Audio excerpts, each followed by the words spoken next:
Olá, eu sou Cíntia Alves e este é o Caminhos da Criação, um programa criado pelo Instituto Arte na Escola para conversar com artistas sobre processos de criação. Nesse episódio, estamos com a diretora, roteirista e produtora Laís Bodansky. Ela foi coordenadora do programa Tela Brasil por 15 anos, que levava cinema às periferias do país.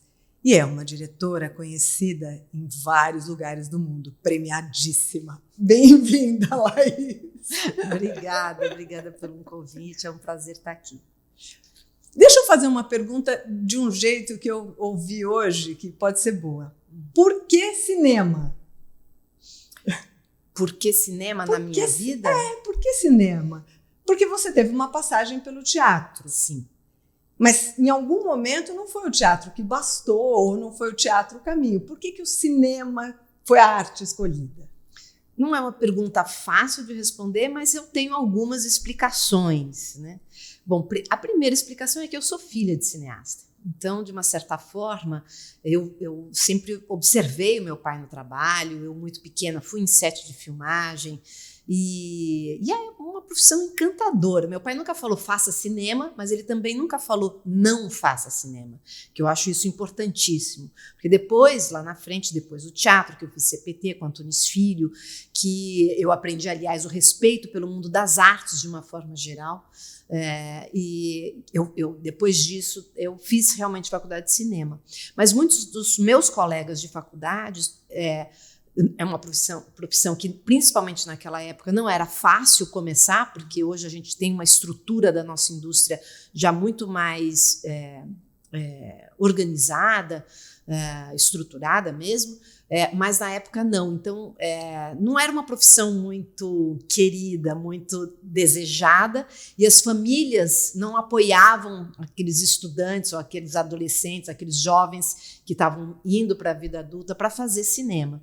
Então, já a profissão, começar qualquer profissão já é difícil, e com a família falando não faça, é mais difícil ainda. Então, eu sinto que pelo menos essa barreira eu não tive, que é a minha própria família falando não faça. Eu sou filha, então, de Jorge Bodansky, que é cineasta, e sou filha de uma professora de História da Arte, que é a Helena Coelho. Então, indiretamente, eu cresci um pouco nesse ambiente. E é um ambiente encantador, mesmo eu sabendo desde menina das várias dificuldades que eu poderia enfrentar. Né? E enfrento até hoje, não são flores, assim, mas também não me vejo fazendo outra coisa. Fiz teatro, às vezes eu já dirigi peças, passei pelo CPT no momento em que eu pensava em ser atriz, que eu tinha essa coisa meio, sei lá, de criança exibida para a família, né? Aquela coisa que todo mundo tem que olhar, agora eu vou dançar, sei lá, fazer aquelas coisas de criança com a família, né? E então eu achava que era uma brincadeira legal para eu fazer de verdade, né, como profissão. Quando eu fui para o Antunes Filho, eu entendi que não era uma brincadeira, que era um trabalho muito sério. E que era um trabalho tão sério que envolvia todo um trabalho de equipe e de pesquisa e de consciência e concepção de um projeto. E um ator, ele não está ali só para fazer o que um diretor manda, ou o que um texto falou que ele tem que fazer. Ele contribui de forma proativa na concepção de um espetáculo. E então eu estava ali como atriz, mas eu tive essa chance de ter esse mestre que me ensinou a ter respeito pelo mundo das artes e levar de forma muito séria, mas muito séria. Ele era muito rigoroso. Então, o ator no CPT, ele não só atua, mas ele cuida do texto, da dramaturgia, da sonoplastia, do figurino, ele varre o palco. Então, assim, ele participa do processo como um todo. E isso, de uma certa forma, é também no cinema.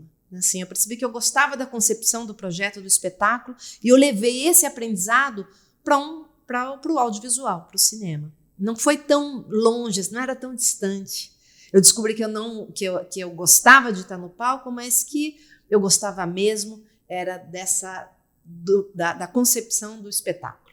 E o que eu gosto no cinema é esse pensamento, é essa organização em equipe, mas de pesquisa e de que história eu vou contar. Por que eu vou contar? Eu estou contando só para mim ou faz sentido na vida de mais alguém? E fazer disso uma pesquisa séria, um trabalho sério e não um oba-oba para passar num tapete vermelho, que muita gente vem para o mundo das artes um pouco com esse imaginário da fama. Da fama. Uhum. E eu, menina adolescente, eu com certeza absoluta, fui cair nesse conto, né? E cheguei lá, o próprio Antunes falou, não é nada disso. Se você veio aqui para o tapete vermelho, se você veio aqui para os aplausos, aqui a gente não faz teatro para receber aplauso. Se recebeu, ótimo. Mas se não recebeu, a gente segue igual. Ou seja, isso aqui é um trabalho, um processo de pesquisa constante.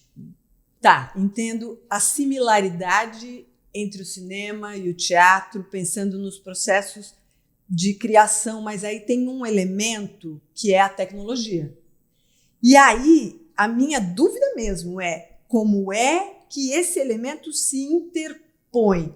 Como é que você pensa um tema, uma história, e essa tecnologia se coloca? Porque aí envolve uma equipe maior, com mais complexidade, envolve mais camadas de criação. Como é esse processo? Olha, é parecido com teatro.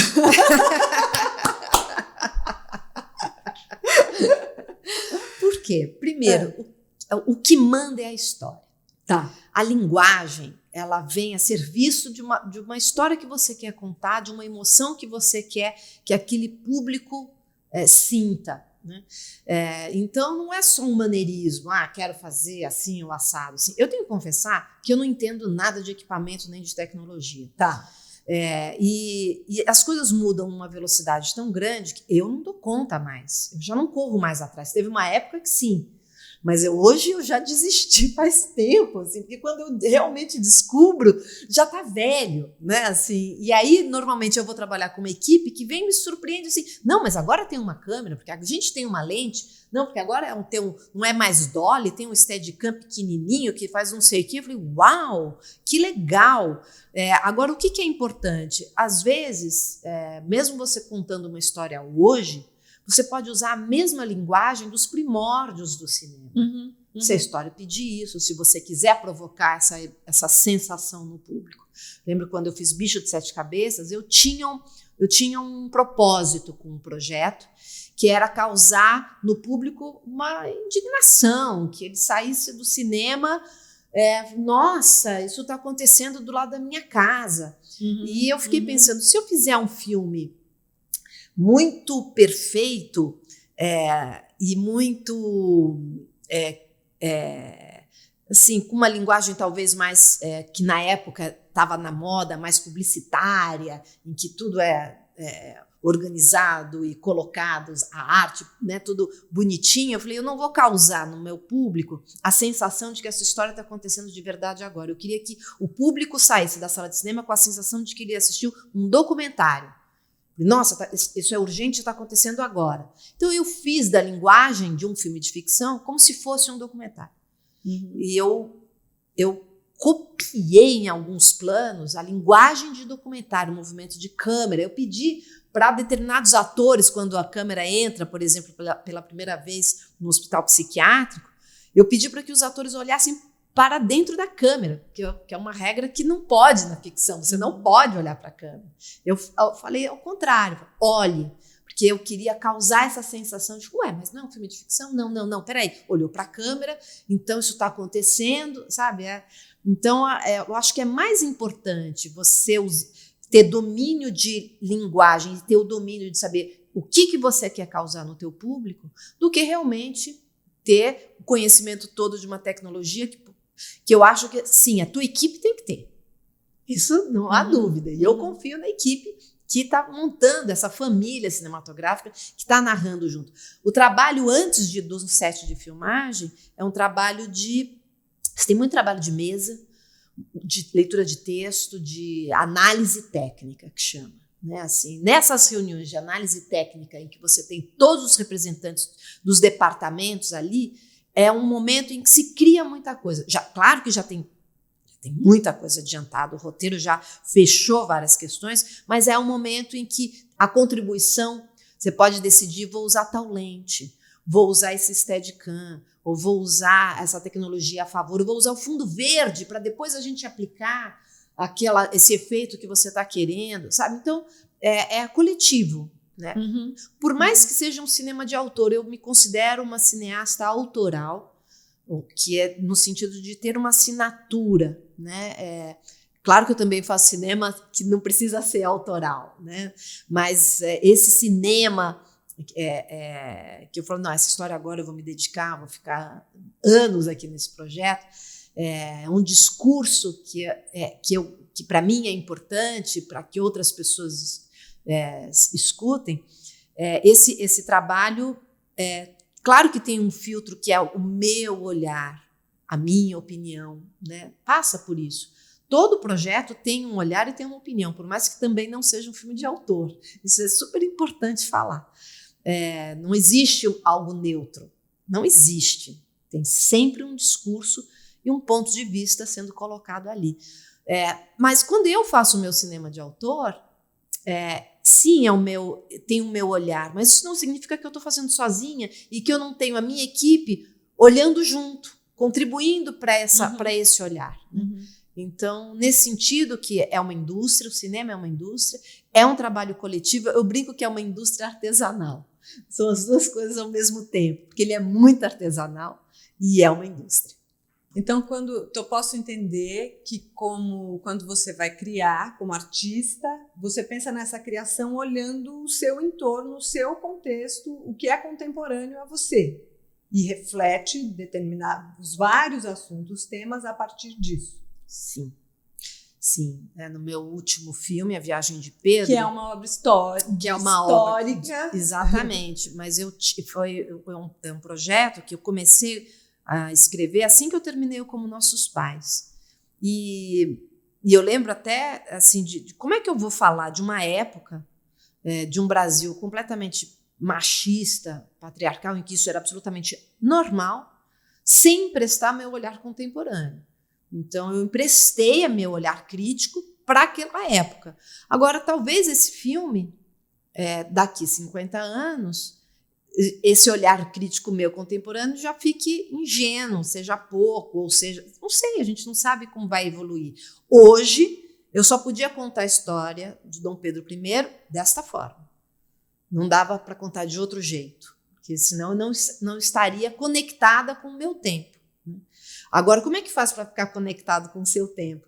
Porque o cinema,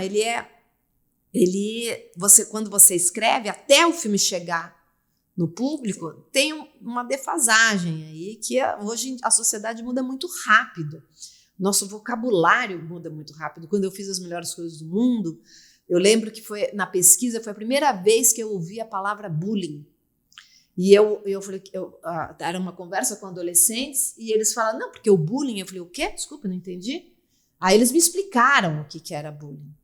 Quando a gente lançou o filme, aí a gente fez disso um tema do filme, porque era o que os adolescentes estavam falando naquele momento.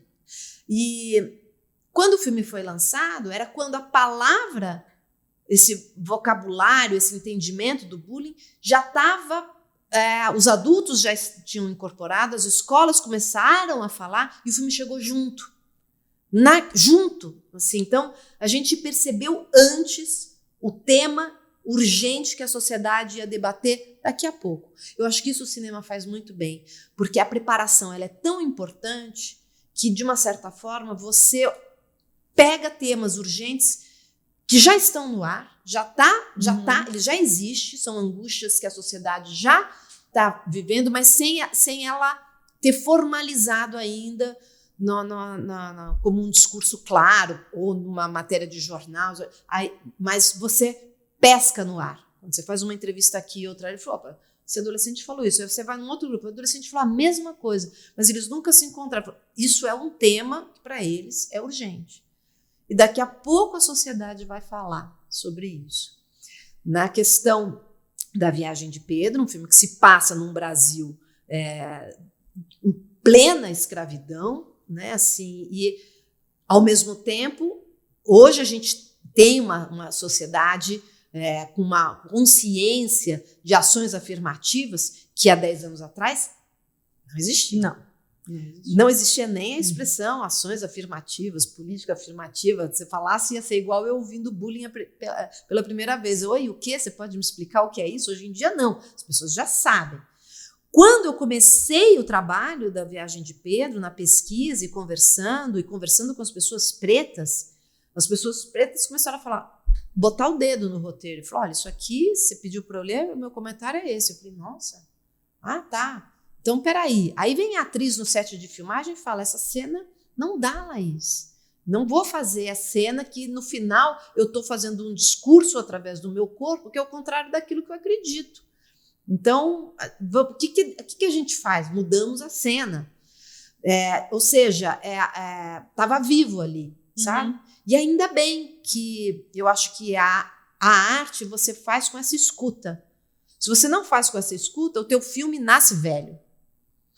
Então, essa coisa de que o filme do autor, ele é ensimesmado, eu vou fazer o que eu penso e pronto, você que tem que entender o que eu disse, não é assim. Né? Assim, na verdade, tem um filtro do autor, mas esse autor, se ele não está ouvindo a sociedade, as questões que estão ali ainda começando a borbulhar, ele vai fazer uma obra que vai nascer velha. Então você tem essa permeabilidade o tempo todo. No primeiro momento de mesa. E esse é o grande barato. No momento antes da mesa, antes do texto existir, né, na pesquisa. Acho que essas coisas a gente já nota na pesquisa.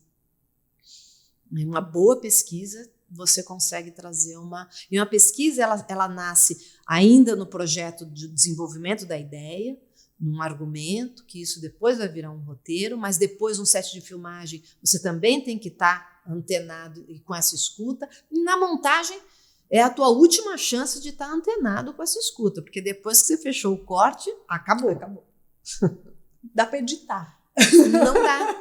Não dá mais. Você trava tudo, né? Você trava a imagem, trava som, porque você tem que sincronizar, marcar a luz. Aí uma parte técnica que para você abrir um filme custa muito caro. Então você não abre mais. Fechou. E o que é uma pesquisa no cinema? O que é pesquisar? Porque você escreve, você tem algumas obras que são a partir de livros ou inspiradas em livros. Então tem a pesquisa que é o livro, mas ao mesmo tempo, quando você falou das melhores coisas, você falou de ouvir adolescentes. Então, não foi só o livro de Mensai e da Heloísa Pieto. Então, tem mais elementos. Vários. Quais são as camadas da pesquisa no cinema? Para a criação do muito, assim, eu acho que cada diretora, roteirista, faz de um jeito. Tá. Não existe uma fórmula. Eu vou falar como a minha. Tá. E eu vou contar uma rápida historinha dessa metodologia, que agora eu já posso falar que é uma metodologia. Eu, antes de fazer cinema, eu fiz muito vídeo institucional. E eu lembro de fazer um vídeo institucional para elevadores Atlas, e era de um vídeo de segurança, explicando como é que... muito técnico. Então, a gente gravou num elevador fake da empresa, que para os funcionários, para aprender, aqui é a trava 1, aqui é a trava 2, é aqui que a porta abre assim. Então, e era um vídeo técnico. E a gente estava com os funcionários fazendo com a gente, né? Porque era um vídeo institucional com esse objetivo educativo, interno, para os funcionários. E, claro, teve um intervalo, a gente ficou ali tomando um cafezinho, e batendo papo. Eu perguntei, que filme, qual é o filme que você gosta mais? Que filme que... Né? E aí eles começaram, entre eles, falar rapidamente, não, o melhor filme é Inferno na Torre. Para o Inferno na Torre, por quê?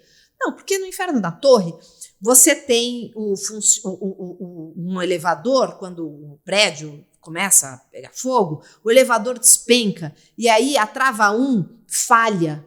E aquele elevador ele vai parar na trava 2, E aí fica naquele suspense, aquele elevador que vai cair, não vai cair, a gente sabe que a trava 2, não sei o quê. E eles viram o filme de forma completamente técnica. Eu nunca tinha assistido aquele filme que eles viram. Né? Eles viram um outro e era por isso que eles gostavam. Então eu descobri que com essa brincadeira, que engraçado, né?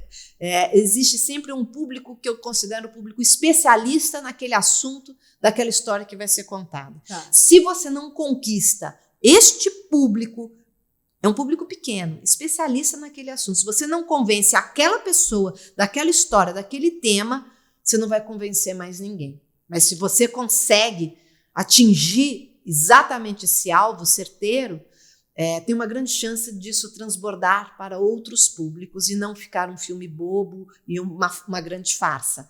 Então, todo filme meu, eu tenho um público especializado naquele tema, que no caso dos adolescentes eram os adolescentes. Então eu tinha que perguntar para os próprios, e aí, que filme é esse que tem que ser feito?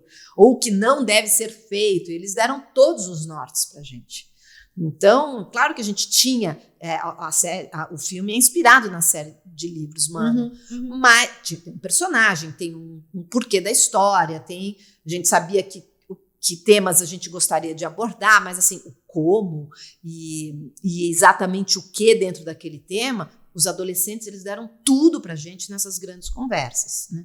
Então, acho que quando eu fiz o Chega de Saudade, que é um filme que se passa no salão da terceira idade, teve um processo do desenvolvimento antes da escrita do roteiro, que foi a gente tinha, além de eu ter frequentado muito o salão da terceira idade, baile da terceira idade, que eu gostava, e um pouco é por aí que veio também o filme, mas eu lembro que quando a gente já estava desenvolvendo o roteiro, a gente chamou 2 pesquisadores da nossa equipe de roteiro para eles ficarem indo nos salões disfarçados e batendo papo, buscando histórias, jogando algumas situações e observando coisas e trazendo para a gente.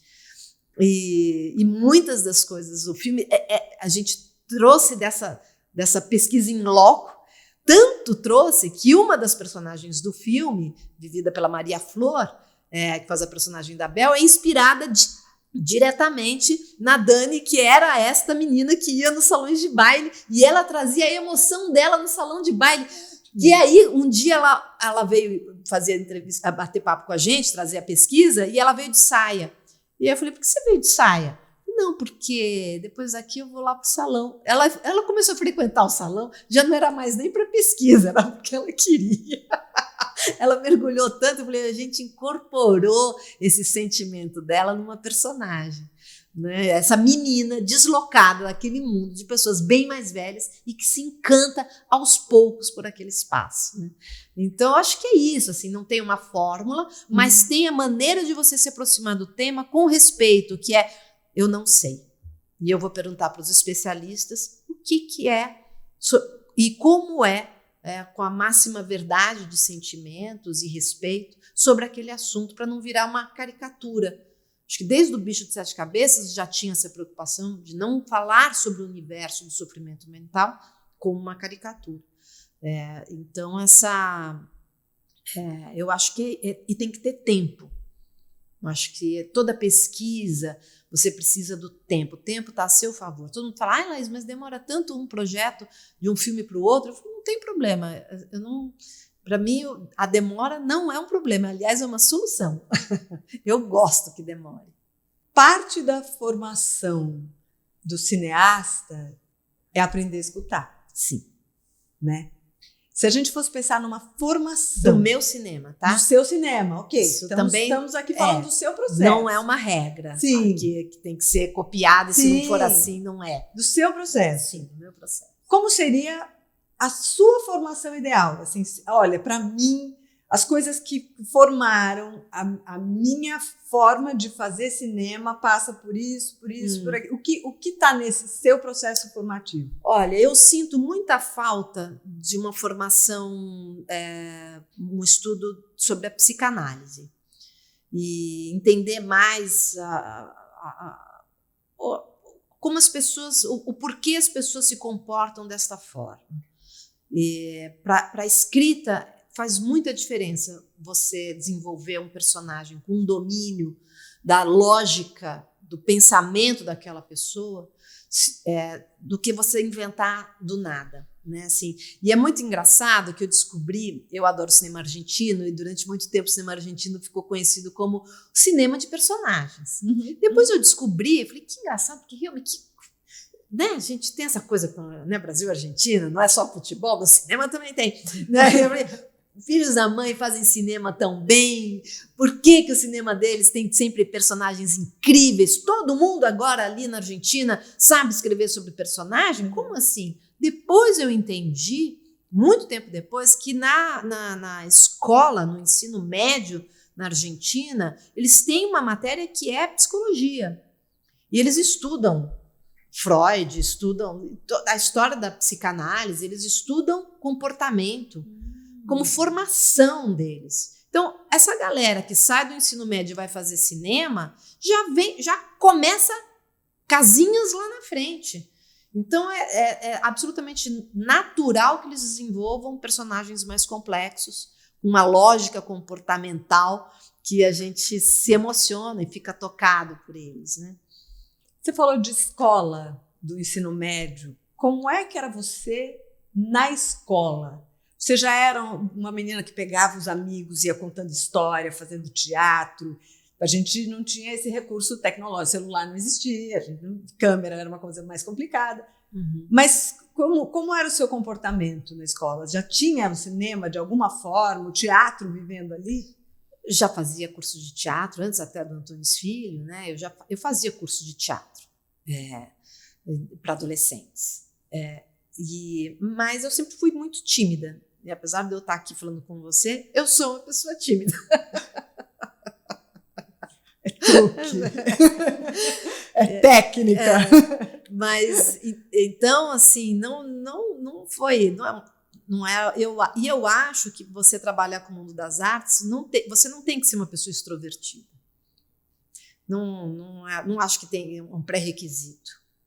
Muito pelo contrário, às vezes pessoas quietas, caladas, observam muito e vão conseguir trazer mundos, né, que outras pessoas mais extrovertidas às vezes estão até, de novo, não tem regra, mas às vezes a pessoa extrovertida ela está mais para fora do que para dentro, mais preocupada em causar impacto no outro do que, de fato, ser uma pessoa que observa, né? Então, mesmo um ator, assim, o Rodrigo Santoro é muito tímido. Assim, então, é muito interessante assim, que, às vezes, a gente tem um estereótipo, né? Assim, então todo mundo que é do mundo das artes é dessa forma. Não é, gente, não é. Né? Então, é importante, aliás, entender isso, até também para dirigir atores e entender como como é que cada ator se comporta numa situação de exposição na frente de uma equipe, porque você não está só diante de uma câmera, você está diante de 50 pessoas atrás das câmeras, né? Todo mundo ali te assistindo, querendo ir embora, porque nossa, cara. E aí você tem que fazer aquela cena em que você vai chorar e vai se emocionar com todo mundo querendo ir embora. Assim. Então eu imagino que na escola você era aquela menina que ficava lá quietinha, observando tudo. Os personagens vinham um pouco daí, dessa composição. Eu acho, eu nunca fui, assim, do ponto de vista acadêmico, eu nunca fui uma boa aluna. Sempre passei de ano, sempre fiz os trabalhos, mas eu nunca fui uma geniazinha, nada disso. E, aliás, eu acho que eu demorei para escrever, porque eu sempre achei que eu não sabia escrever, que eu não escrevia bem, o que depois eu percebi que não é verdade, que a escrita é um exercício constante, né? E, claro, uma peça de roteiro não é um livro que você vai publicar, é uma peça, é uma parte, é o pontapé inicial de uma obra audiovisual, não é aquele roteiro. O roteiro não é o filme, ele é uma partitura, ali, é uma forma, né? A partitura não é a música, né? Mas ele é a estrutura para aquela orquestra poder tocar a mesma canção, melodia, né? Assim, e assim é o roteiro, né? Agora, claro que tem, assim, estudar a questão das várias maneiras de você narrar a mesma história é importante. Ter domínio de linguagem, que isso já vem no roteiro.